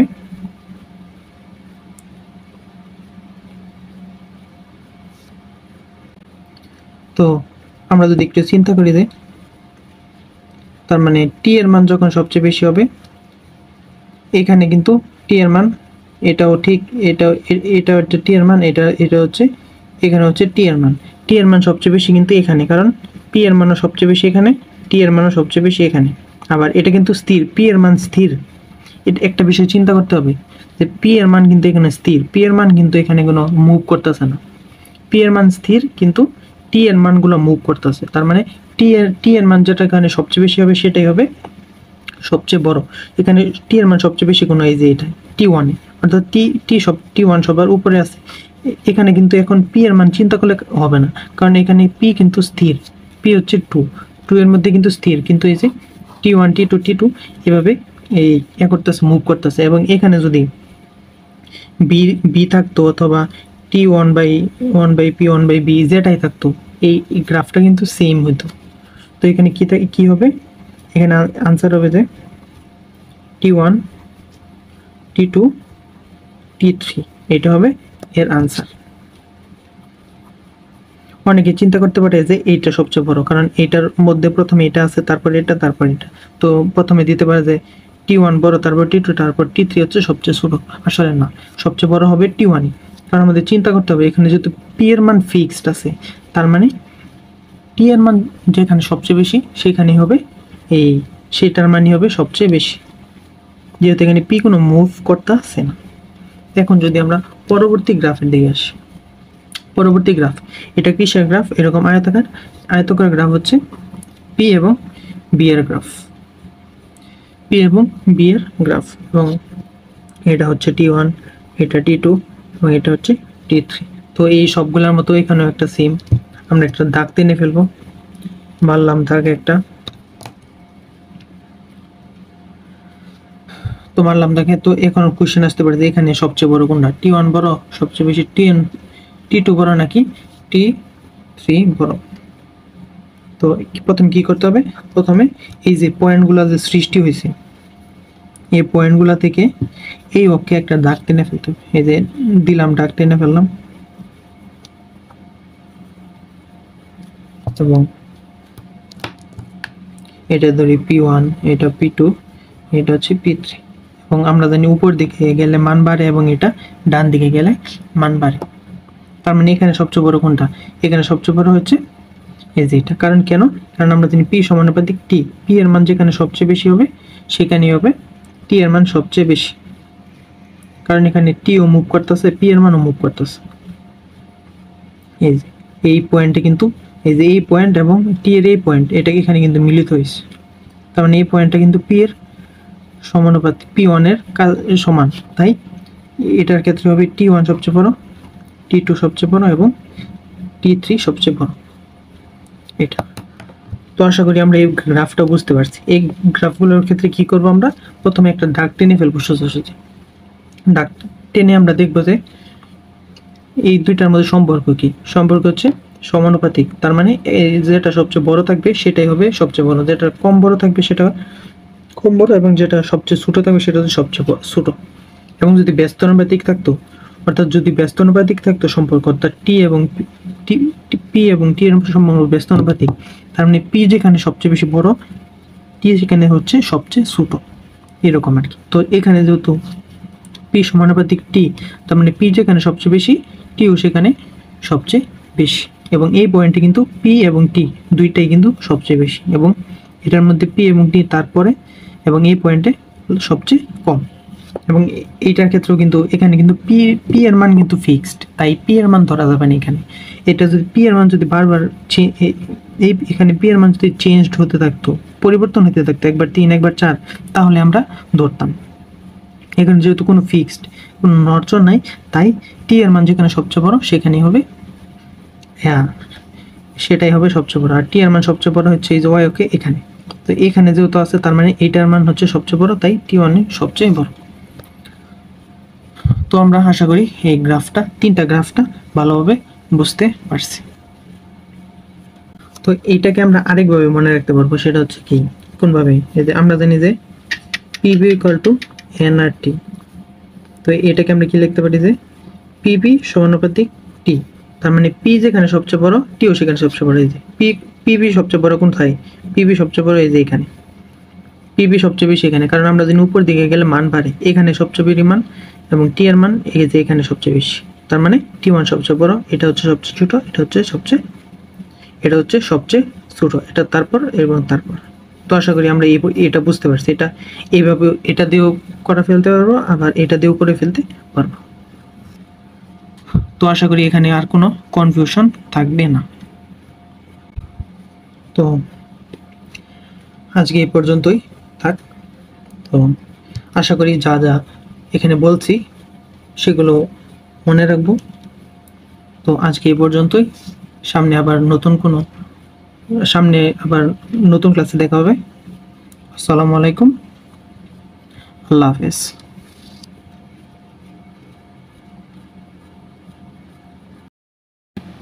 এটা কি আমরা জানি যে এটা হচ্ছে 273 ডিগ্রি সেলসিয়াস তাপমাত্রায়। তো এই গ্রাফটা আমরা মনে রাখার চেষ্টা করব। এখন যদি আমরা এই গ্রাফগুলোতে আসি, অর্থাৎ এই যে বয়েলের গ্রাফটা আছে, তো আমরা ধরি এখানে এটা হচ্ছে T1, এটা T2 এবং এটা হচ্ছে T3। তো এখন কথা হচ্ছে এগুলো T1, T2, T3, কারণ আমরা জানি যে বয়েলের সূত্র হচ্ছে তাপ স্থির, তাপমাত্রা স্থির থাকে। তো যেহেতু আইসোথার্মাল, তো তার মানে এখন কোশ্চেন আসতে পারে যে এই গ্রাফে কোনটার মান বেশি, সেটা হচ্ছে এইরকম আসতে পারে যে T1, T2 নাকি T3, বা T1, T2, T3, অর্থাৎ কোনটা সঠিক। তো এটা কিসের গ্রাফ? এটা হচ্ছে যে আমরা জানি যে এই মূলবিন্দুগামী সরলরেখার গ্রাফ কোনটা, সেটা হচ্ছে P/1/B, 1/B, এটার গ্রাফ হচ্ছে বিন্দুগামী সরলরেখা। তো আমরা কি করব, আমরা এখানে যে কোনো একটা সরলরেখা অঙ্কন করব, অর্থাৎ এরকম একটা দাগ দিলাম। দাগ দেওয়ার ফলে এই যে একটা বিভিন্ন পয়েন্ট সৃষ্টি হলো, এখানে একটা পয়েন্ট, এখানে একটা পয়েন্ট, এখানে একটা পয়েন্ট। তো এই পয়েন্টগুলো হচ্ছে কিসের পয়েন্ট? এগুলো হচ্ছে